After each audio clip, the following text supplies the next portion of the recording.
Amigas y amigos, he recibido nuevamente una distinción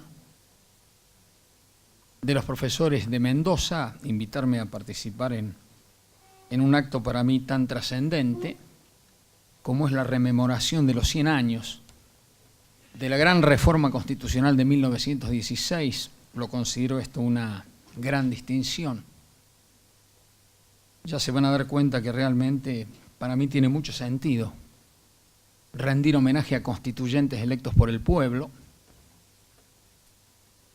La verdad que mi lista de reconocimientos es muy amplia. Me llamó Dardo Pérez Guilú. Sé que también estuvo, ya no solo como profesora, sino como, yo diría, un motor cultural que tiene la provincia de Mendoza en materia jurídica de derecho público, que es la doctora Gabriela Ábalos. Vine por este tema y además para hablar en un seminario de derecho fiscal realmente notable, donde me encontré con jóvenes abogados realmente llenos de ilusiones y de capacidad de trabajo. Así que realmente muchas gracias por todo esto. La verdad es que como hace años estoy ligado a Mendoza, hace años, como ustedes lo saben, que yo vengo diciendo que esta es la provincia que está definitivamente en el ranking de mayor excelencia en cuanto a la cultura política, democrática y jurídica argentina. Y esto se aprecia en cualquiera de los grandes temas que uno tiene que considerar. Voy a exponer entonces sobre la reforma de 1916, pero antes de eso tengo que hablar del contexto histórico, lo cual me lleva, como siempre yo lo he dicho desde hace muchos años, como metodología de estudio para el derecho público, siempre he puesto el énfasis en una visión interdisciplinaria que parte siempre desde la historia. Nunca vas a conocer una institución si no conoces adecuadamente su historia, si además no conoces bien el sistema político con visión sociológica e incluso con una visión axiológica o valorativa, que es esencial cuando hablamos de materia política y constitucional. La verdad es que tampoco va a sorprender Mendoza, porque Mendoza ha dado hombres y mujeres de gran seriedad científica que a este tema lo han estudiado con mucha precisión. Inicialmente Cristina Segueso y por supuesto Dardo Pérez Guilú, gran maestro del derecho, que unió la calidad de historiador con la calidad de hombre del derecho público.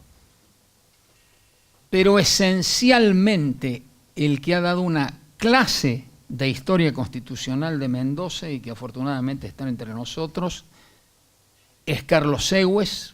Yo lo primero que tengo que decir es que recomiendo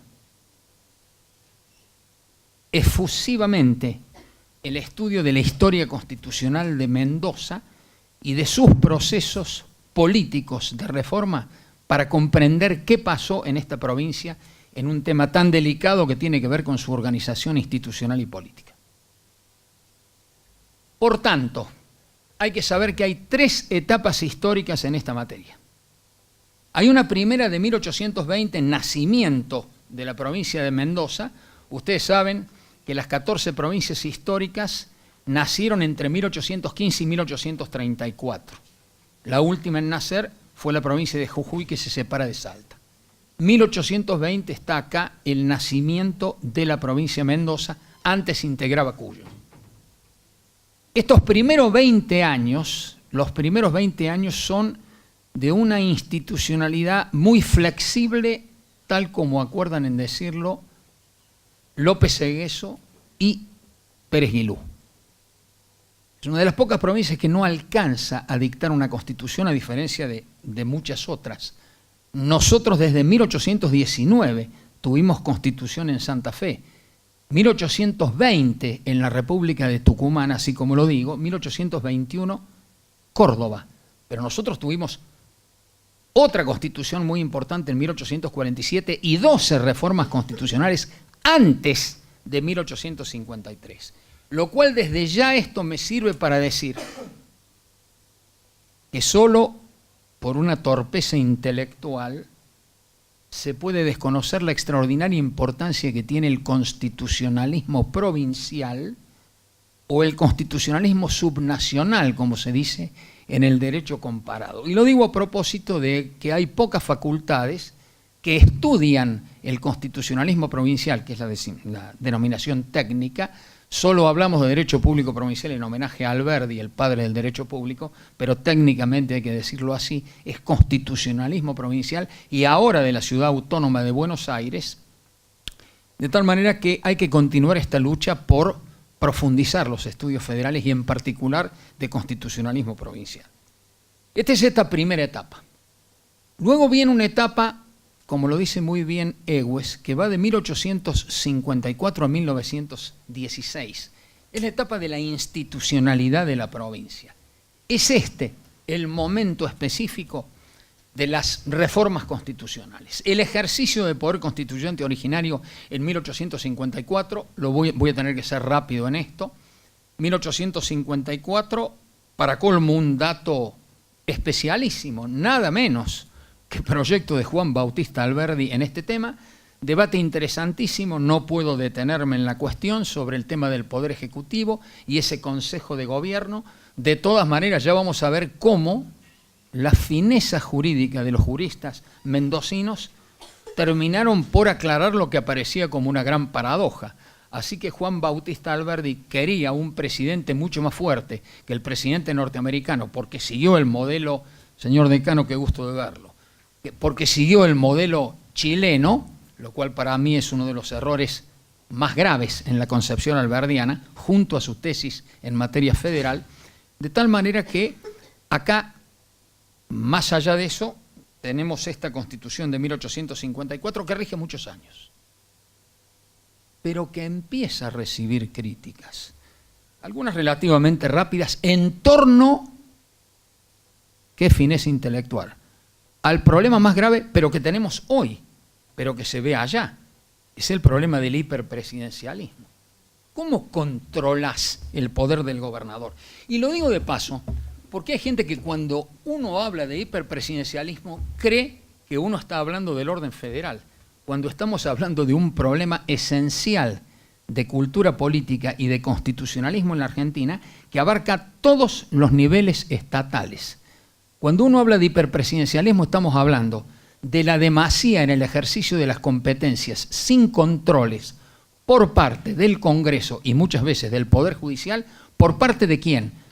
De los presidentes, de los gobernadores y de los intendentes, sobre la base de una muy débil cultura de la Constitución y de la legalidad y de una democracia de baja calidad institucional que se asienta en lo delegativo, problema que vimos desde siempre y que lo señaló muy bien Joaquín B. González en el Juicio del Siglo, y además, esto se vería después, como lo dijo Carlos Santiago Nino, una democracia corporativa, que es otro de los problemas más graves que tiene la Argentina.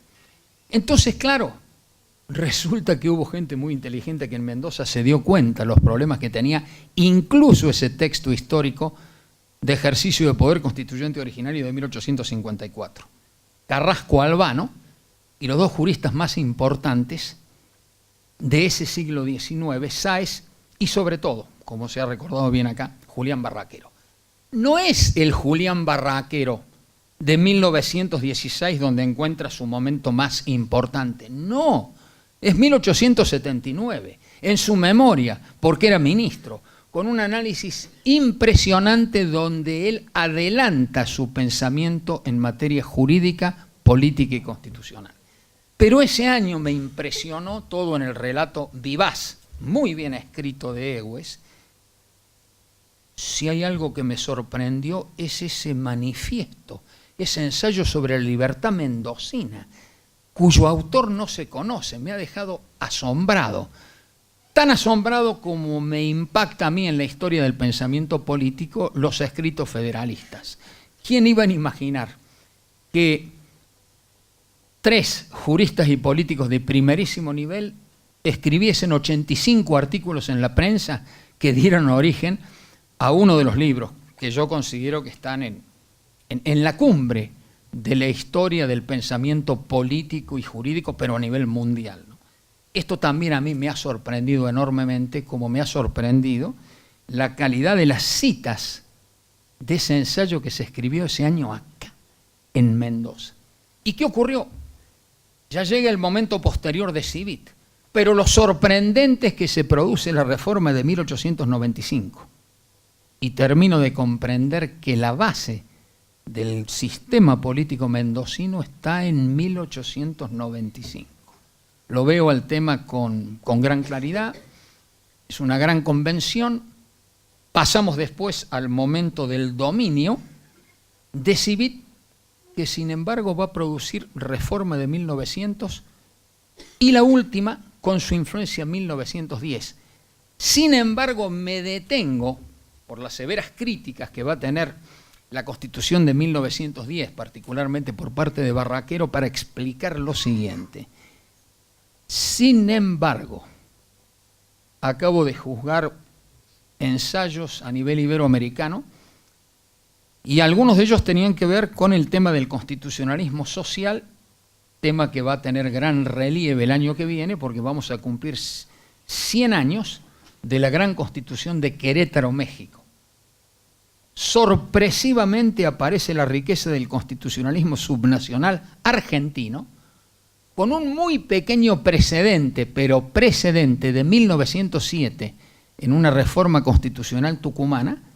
En esta reforma de 1910 de Mendoza, artículo 14, que ya habla del trabajo, y especialmente de mujeres y de niños, y después nos vamos a encontrar con la superación técnica de este aspecto en el cual me voy a detener, que es el problema del constitucionalismo social, que se va a dar especialmente en los artículos 44 y 45 y también 51 de 1916. Entonces, ubicándome ahora en esta reforma, lo primero que tengo que hacer es un problema de análisis de contexto histórico para valorar en profundidad el homenaje que yo quiero acá realizar. Yo he dicho que en la historia del constitucionalismo a nivel mundial hay 3 grandes etapas. La primera es el constitucionalismo liberal o clásico. Ustedes saben que es el resultado de 3 grandes revoluciones. La gran revolución inglesa, la gloriosa revolución de 1688, la norteamericana de 1776, que va a culminar en la primera constitución vigente en el mundo todavía, que es la gran constitución norteamericana, fruto de genios políticos, particularmente Madison y Hamilton en 1787, con un texto fenomenal de filosofía política que es los escritos federalistas, y luego de eso, el fracaso tal vez más glorioso de la historia, pero la revolución tal vez más importante de la historia, que fue la Revolución Francesa. Por la importancia extraordinaria que tuvo Francia, universaliza los principios del constitucionalismo y sobre todo la quintesencia del constitucionalismo, que es asegurar los derechos humanos. Entonces, claro, no va a ser casualidad que la Declaración Universal de 1948 de los Derechos del Hombre repite desde el artículo primero exactamente el texto de 1789. Es algo sorprendente, precisamente en homenaje a los grandes hombres de la Revolución Francesa. La segunda etapa del constitucionalismo es lo que estamos diciendo, es el constitucionalismo social. Y cuando uno empieza a ver la historia, es claro que a nivel federal aparece primero Querétaro, después aparece 1919 Weimar, 1920 Austria, participación del gigante de Hans Kelsen, y de ahí en adelante, 1931 España, etcétera, etcétera, y después de la Segunda Guerra Mundial. A nivel federal esto llega el 49 acá, el 57 queda en el 14 bis y se profundiza enormemente en la gran reforma constitucional de 1994. En ese contexto histórico hay que rendir nuestro homenaje Es formidable lo que hicieron los convencionales constituyentes de Mendoza. Pero además, por esas circunstancias tan complejas que tiene la historia, ¿cómo puede ser que en esa meseta política que se da, porque va a declinar Civit y va a aparecer Lencinas, se va a dar la posibilidad acá en Mendoza de que un grupo de hombres de alto nivel intelectual y calidad política van a producir un debate verdaderamente formidable, que yo creo que hay que enseñar a los estudiantes, porque hay que enseñarle a un estudiante a eso. Primero, para que sepan interpretar bien la Constitución. Siempre tenés que ver el espíritu de una Constitución, no es solo la letra, es el espíritu. Y la primera regla, lo enseñaron desde los romanos para acá, es ver el espíritu. Eso es esencial cuando vos enseñás el derecho. Y de paso, porque es una forma de reivindicar la política, voy a hablar del problema de la política argentina, donde adelanto desde ya otra coincidencia muy profunda con el análisis de Egues. Nuestros problemas son esencialmente políticos en la Argentina. Yo diría también de tipo ético y de tipo cultural. Entonces, ¿cuál es el tema? Se produce una confluencia formidable, tres grandes bloques políticos, Partido Popular, el radicalismo, Partido Socialista, debates interesantísimos. Yo hoy veía el gran debate, porque es un muy buen cuerpo de profesores que aquí hay en Mendoza, de distintas universidades, y realmente, claro, los problemas del poder legislativo, o los problemas del poder ejecutivo, o los problemas del régimen municipal, o los problemas del debate en materia religiosa o de derechos, realmente interesantísimo. Simplemente hay que leerlo a Egues, no tengo tiempo de detenerme más en esto. ¿Qué pasó después? Y acá viene un capítulo muy interesante para el análisis político, porque es un capítulo de 100 años. ¿Y saben cómo se titula para Egues? El capítulo de las frustraciones mendocinas en torno a la actualización o modernización de esa Constitución de 1916. Y ese es un capítulo interesantísimo. Claro, siguieron las críticas. El proyecto de Vicki es muy importante. Sobre todo lo digo en materia municipal. Quería hablar inmediatamente porque quería sumar mi opinión al debate municipal. Inmediatamente, y por eso pedí hablar ahora. Ya voy a dar mi opinión sobre ese tema. Pero claro que eso fue muy, muy importante.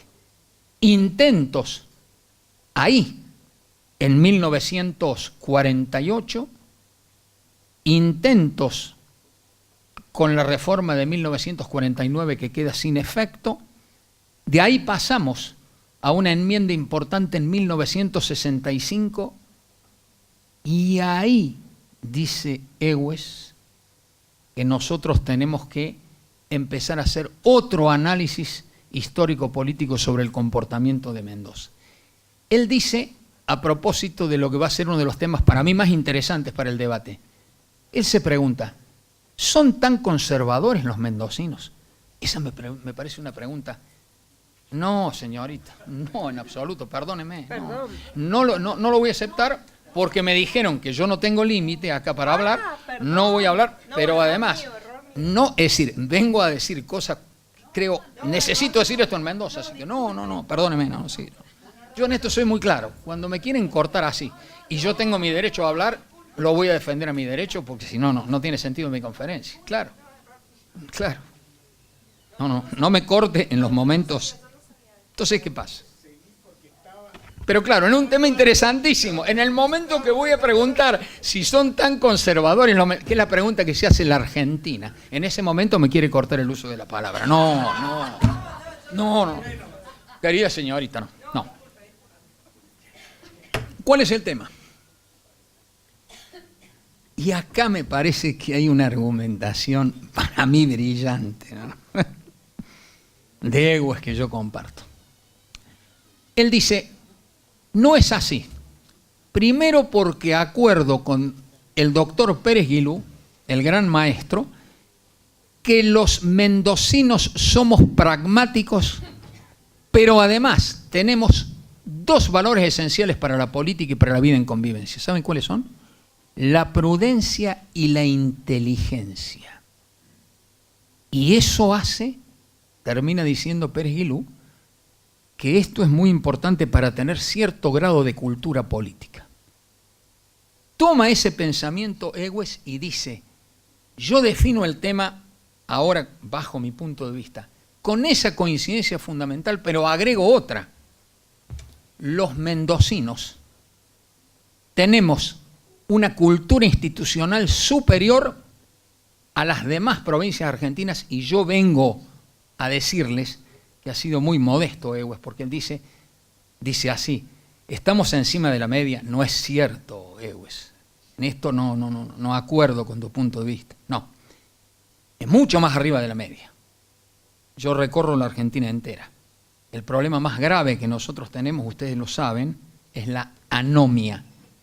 La Argentina es un país al margen de la ley. Acá no se respetan ni la Constitución ni las leyes. Hay muy pocas excepciones. En general, Mendoza, hasta 1965, demostró que no es una provincia conservadora, que es una provincia que tuvo una muy intensa vida constitucional y sobre todo enormes debates de muy profunda jerarquía bajo el punto de vista constitucional y político. Y yo comparto plenamente ese punto de vista. Estoy convencidísimo de eso. Ahora, claro, se trata de una etapa de frustraciones. Y al último, Egues, después de responder esta pregunta, dice, sin embargo, lo dice en el 2008 cuando se publica el libro, nosotros hemos empezado a decaer en nuestra cultura política democrática. Y yo tengo en principio que respetar lo que dice alguien que conoce Mendoza más que yo. Además que yo les voy a decir por qué abono esa tesis, aunque sea desagradable decir malas noticias. A veces un profesor, un intelectual tiene que decir la verdad, por más dolorosa que sea. Claro, ya serían 23 años de una decadencia. La decadencia es muy clara a partir de un hecho jurídico-político, el más importante para mí, dentro de lo que ha sido la democracia argentina, recuperada en el 83. El único momento verdadero de ejercicio de la faz superior de la política, que es la política arquitectónica y esencialmente constitucional, se da en 1994. No tenemos otro ejercicio de política arquitectónica, porque el otro era la vuelta a la democracia, sí, estoy de acuerdo, es una de nuestras fortalezas, la mantuvimos, la tercera ola democrática, y la otra que yo he señalado es el Mercosur, pero a la luz de lo que fue la política del kirchnerismo, donde dinamitaron todo, también el Mercosur, claro, es muy difícil ahora decir que esa política de Estado se mantuvo. Entonces yo resalto el valor de la reforma del 94, y ahí es donde aparece un tema muy delicado de decadencia, de anomia y de débil cultura constitucional que toca a una de las provincias más importantes de la Argentina, que es Mendoza. Es absolutamente indefendible que no haya existido una reforma constitucional, por lo menos para dar cumplimiento al artículo 123 de la Constitución Nacional. Eso no tiene ningún tipo de justificación de ningún tipo. Lo acaba de decir la Corte de manera magistral. Primero el intendente municipal sobre amparo del 24 de noviembre de 2014 en el caso de La Rioja, que acaba de referir mi amigo Alberto Monbrun. Pero es claro que todo eso se repite de manera magistral en los 5 fallos dictados por la Corte en torno a las detracciones de la masa coparticipable en base a los reclamos de San Luis, de Santa Fe y de la provincia de Córdoba, que acaba de ser fallado por la Corte Suprema. En un fallo, como lo dije ayer, que es de lo mejor que se ha escrito en la historia de la jurisprudencia de la Corte y, por supuesto, en materia de federalismo fiscal, sin ninguna duda. En ese marco conceptual voy a sumar otro argumento más que fue el mismo que expuse en la Convención Constituyente. Ante un pedido, ante una pregunta efectuada, ante una intervención del convencional Cuyen, yo tuve que explicar que el mandato federal del artículo 123 importaba ahora una modificación del artículo 5, porque tiene que haber interpretación sistemática, y que no puede existir ningún tipo de municipio en la Argentina que no garantice los 5 aspectos de la economía, perdón, de la autonomía. Aunque se reglen los alcances y contenidos por cada provincia, porque esa es la base de nuestra federación es de base municipal, brillante lo de Barraquero, por cierto. Ya he dicho que hay 4 órdenes de gobierno en la Federación Argentina luego de 1994, gobierno federal, provincia, ciudad autónoma de Buenos Aires, gobiernos locales autónomos en 5 aspectos. Cada provincia podrá decir hasta dónde alcanza la autonomía, pero ninguno puede ser autárquico, ninguno puede dejar de tener ninguno de los aspectos de la autonomía. La maravilla de Mendoza es que contaron con un tribunal superior, con una Corte Suprema en serio como ustedes la tienen, donde qué curioso, fueron reconociendo como pudieron esta autonomía local.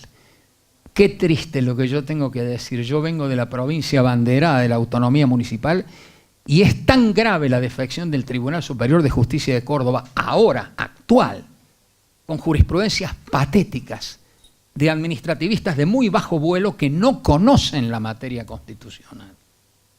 Entonces también viene otra enseñanza. ¿Quiere ser un buen administrativista? Sí, empiece por el derecho constitucional. No tenga ninguna duda que es así. Los grandes administrativistas siempre han empezado por ahí. Así que yo también señalo esto de lo que es la jurisprudencia judicial. Pero acá hay una defección muy grave.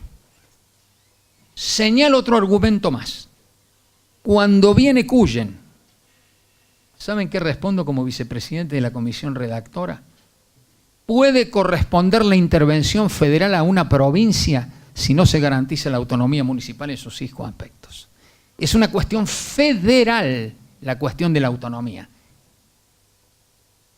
¿Podría existir algún diputado o senador de la Nación? No lo hicieron en 20 años. No se sorprendan. El Congreso fue uno de los órganos, el primero que no estuvo a la altura de las responsabilidades. Volvimos a la política agonal, celebramos 20 años de la reforma el año pasado, hice la lista actualizada de leyes reglamentarias no dictadas y son 20. Ahora son 20, he corregido algo que había escrito antes. Es decir, es gravísima la actitud del Congreso, como lo ha sido también de otros poderes. Menos mal que la Corte ha tenido algunos fallos históricos muy importantes de control del poder y para reivindicar la supremacía de la Constitución. Así que, en conclusión, lo de la provincia de Mendoza es indefendible y yo me sumo a las opiniones de mis distinguidos colegas, Gabriel Ábalos y Monbrún. Hay caminos para ejercitar los derechos políticos reconocidos en la Constitución. Desde la vía del amparo, para Palmira, para Uspallata, para Bowen, es decir, lucha a la cual me he sumado, debates que tuvimos en la legislatura de Mendoza, con legisladores que han presentado algún proyecto para buscarle alguna solución, aunque sea por modificación de la ley orgánica municipal o como fuere.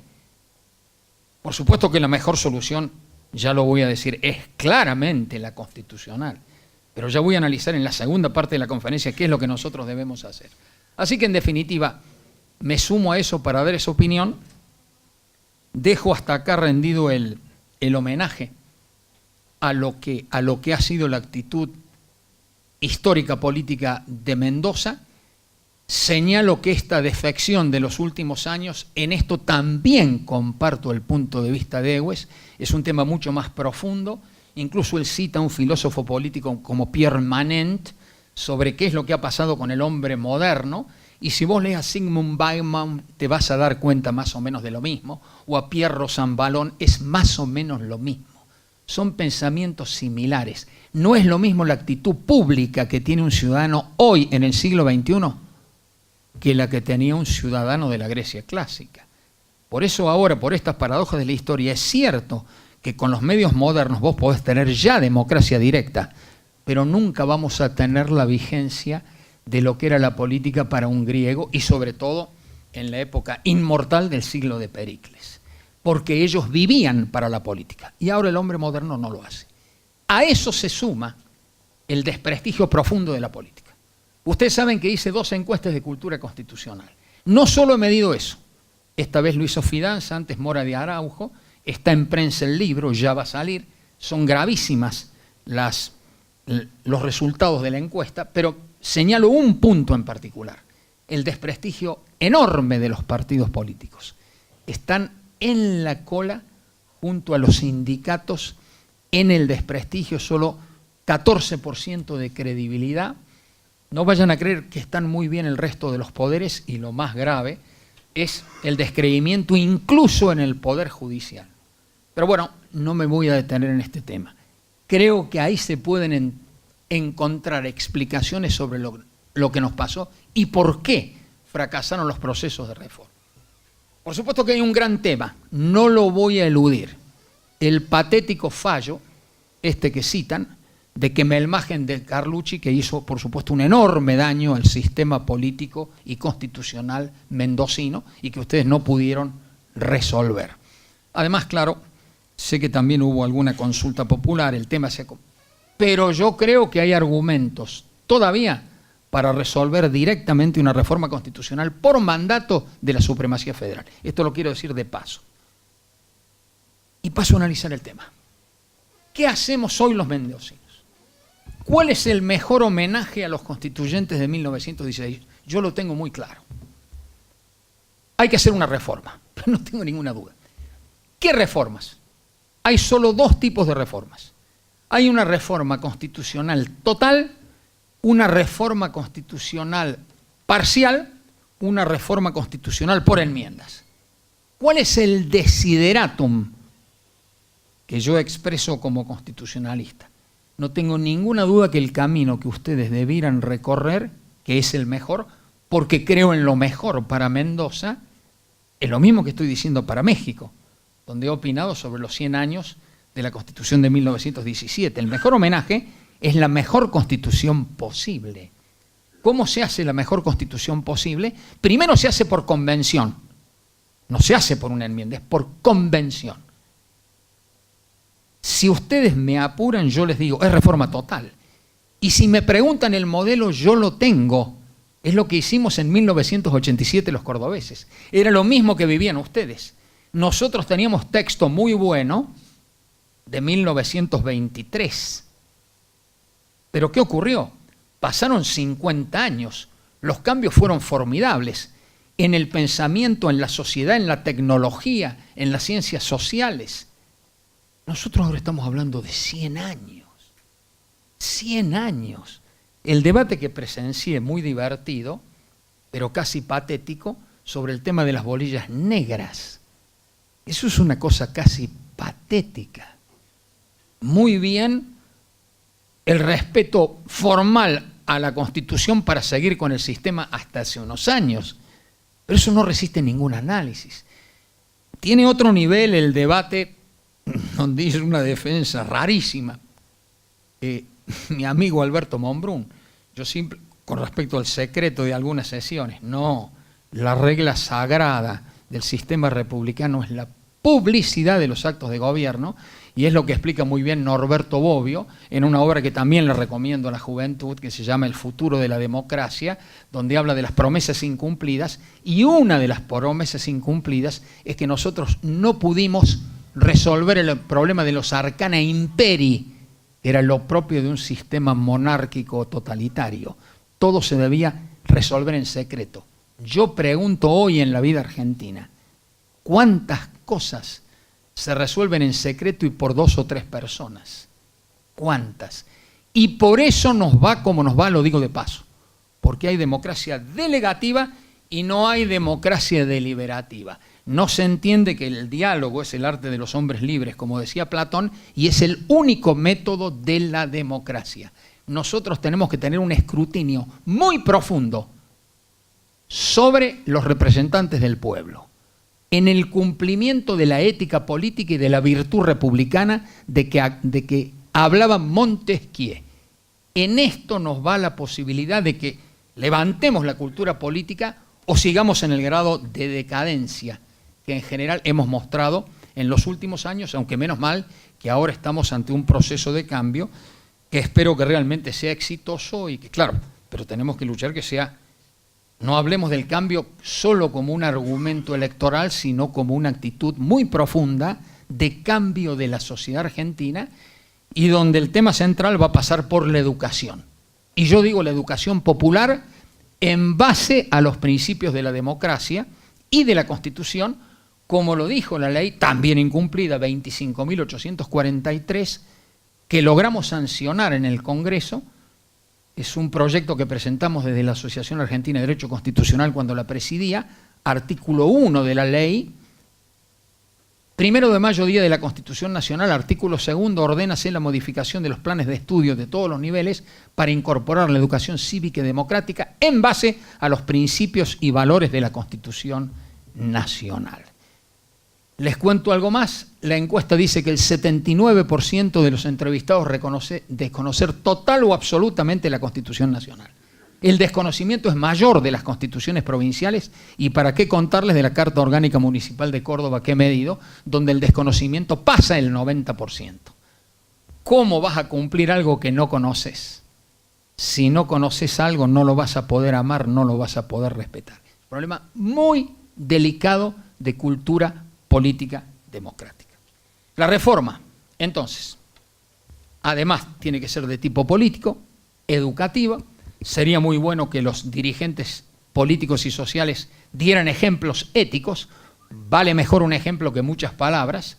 Así que, ¿qué debemos hacer en base a lo que es la cultura política histórica demostrada por los mendocinos?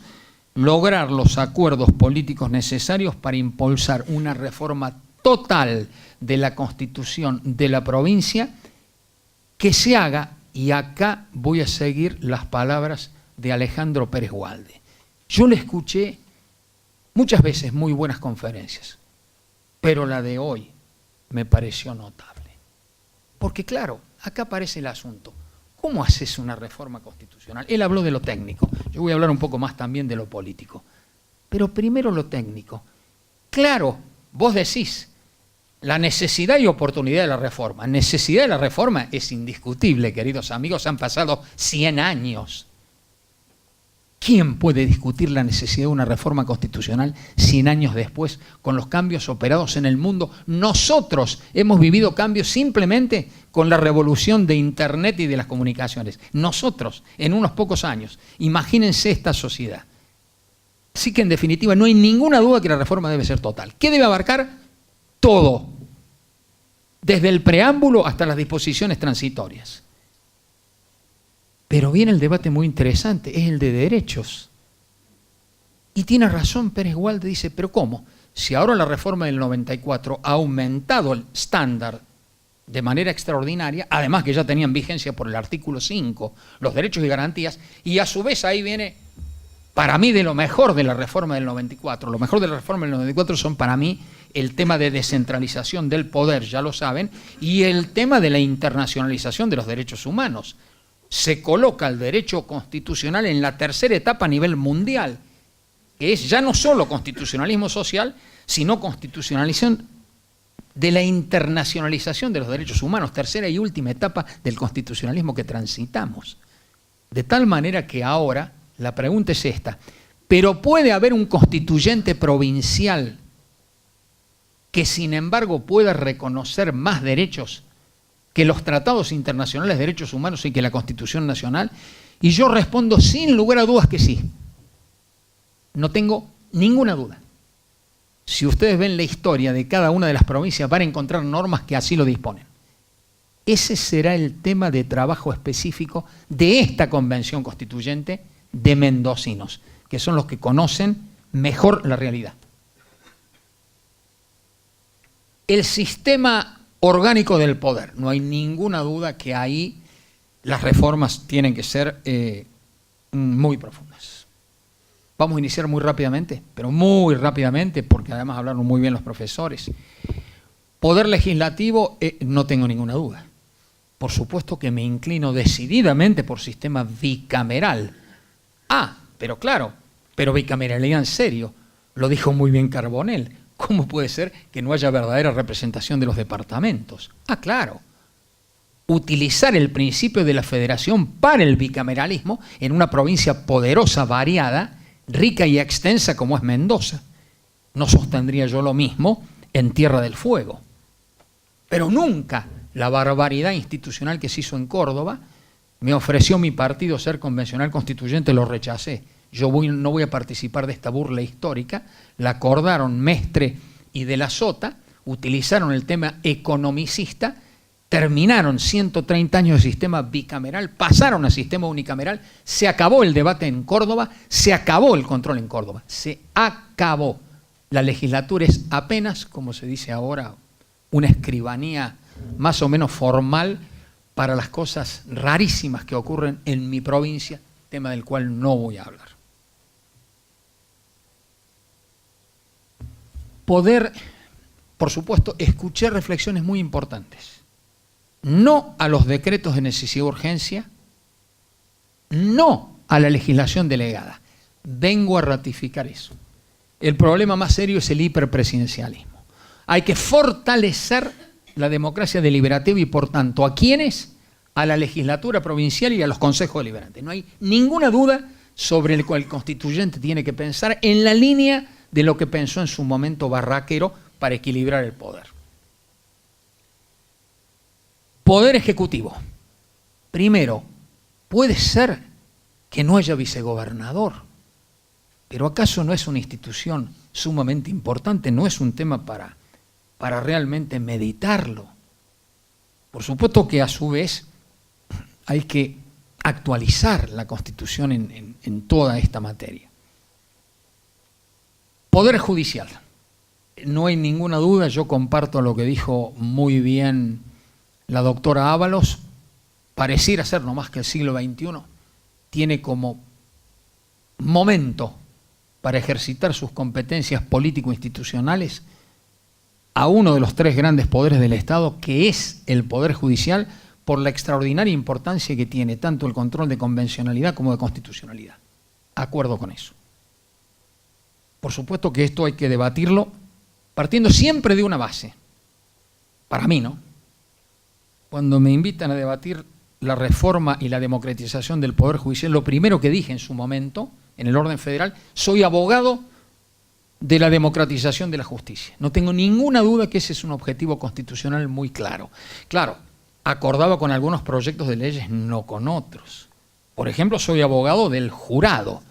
Yo creo que el principio republicano hay que llevarlo al Poder Judicial. Yo creo que ha sido trágico no cumplir el mandato de los constituyentes del 53 y lo que hizo el Congreso, que no llevó adelante uno de los mejores proyectos que creo haber dejado como diputado nacional, es uno de juicio por jurados, que de paso sirve para que el pueblo no solamente administre justicia, sino además porque es un sistema de educación popular formidable y está funcionando bien en muchas provincias. Obviamente que hay que producir, la justicia es muy lenta, es muy cara, está alejada de la gente y está desafortunadamente desprestigiada. No hablemos de las cuestiones de formación, de elección de los jueces. El problema central, independencia del Poder Judicial. Pasemos al capítulo municipal. Pero claro, la reforma no lo dijo con gran elocuencia Monbrún. No vayan a creer que en Mendoza, lo mismo que en la provincia de Buenos Aires, que es a donde voy a luchar sistemáticamente, es solo reconocer la autonomía en los aspectos para cabeceras departamentales. Democratizar el poder, descentralizarlo, es lo que está ocurriendo hoy en el Occidente. En el Occidente lo que está de moda es esto: pensar globalmente, actuar localmente. Ya nadie defiende la centralización como lo defendió en su momento Max Weber. Hoy es el momento de la descentralización y también de la integración. romper la distinción histórica y política y administrativa de los departamentos y desvincular el tema completamente del sistema municipal. Ese es el gran desafío. Es inconcebible que haya 18 municipios en esta provincia. Es absolutamente inconcebible, como es inconcebible que haya 135 gobiernos locales para 16 millones de personas en 307.000 kilómetros cuadrados, que es la provincia de Buenos Aires. Entonces, estas tres provincias, a la cual falta la poderosísima provincia de Santa Fe, pero que tiene buen régimen municipal, pero que no reconocen la autonomía, habiendo sido abandonados del tema, con las primeras cartas orgánicas municipales, que fueron las de Santa Fe y Rosario, pero hubo una ajetreada vida de la Constitución de 1921, entonces no hay ninguna duda sobre qué tienen que hacer los mendocinos. Alguno me podría decir a esta altura, Antonio, todavía nos faltan condiciones para encontrar el acuerdo político. Yo sintetizo esto. La palabra oportunidad es igual para mí a consenso. No hay consenso, no hay oportunidad. No hay consenso, no hay reforma política. ¿Por qué? Porque la Constitución es el proyecto político por antonomasia de un pueblo. Es el resumen de los sueños, de los ideales de un pueblo, de tal manera entonces que hay que encontrar con política arquitectónica y política constitucional los comunes denominadores del pueblo de Mendoza para proyectarlo a lo que resta del siglo XXI. Si ustedes me dan la mala noticia de que comienza un nuevo gobierno, se habla de la reforma, pero por el tema que sea, por ejemplo, por el de la reelección, donde también acá hay una paradoja. Así que los mendocinos, cosa que yo respeto, dicen no a la reelección, eso también es paradójico y la verdad que es bastante falso. ¿Saben por qué? Porque acá quienes tienen al final casi o más poder político que las dirigencias provinciales son las municipales. Y nadie dice nada de estos intendentes que utilizan todo el sistema para perpetuarse en el poder, como pasa en el área metropolitana de Buenos Aires. Entonces me parece que hay que colocar las cosas en el nivel de debate que corresponde, pero con compromisos políticos, cívicos y ciudadanos que correspondan.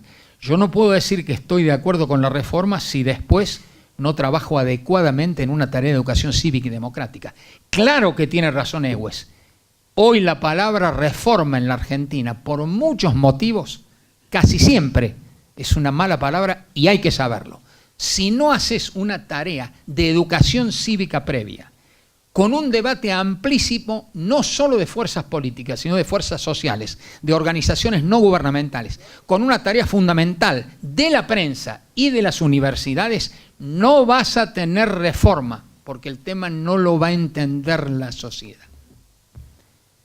Si ustedes me dicen que no tienen capacidad para eso, cosa que yo no se los voy a creer, porque yo sé lo que es la capacidad de los mendocinos y mendocinas, la calidad y calidez que tienen, ¿no? Lo que le debo a la secretaria académica acá, no, la forma en que me ha tratado, y usted también, señor decano, muchas gracias, no lo veo al decano, pero bueno, gracias por todo. Sinceramente se los digo, yo creo que este es el momento, esta es la gran oportunidad. Nosotros no tenemos hegemonías, hay un nuevo proceso político. La Argentina quiere más democracia, más federalismo, más republicanismo, más vigencia de las autonomías, es el gran momento. Pero ustedes me pueden decir, no lo vamos a lograr. Entonces les queda el otro camino, lo que hablamos en la legislatura. Entonces habrá otros caminos. Podrán hacer alguna enmienda. Por lo menos van a cumplir con la Constitución Federal. Y después, de a poco harán lo propio con el resto del régimen municipal. Pero lo único que nosotros debemos hacer hoy, a 100 años de los grandes hombres constituyentes de 1916, es emularlos en la calidad de su debate, en su responsabilidad pública, en sus virtudes republicanas y sobre todo en la lucha que hicieron para engrandecer a Mendoza. Nada más.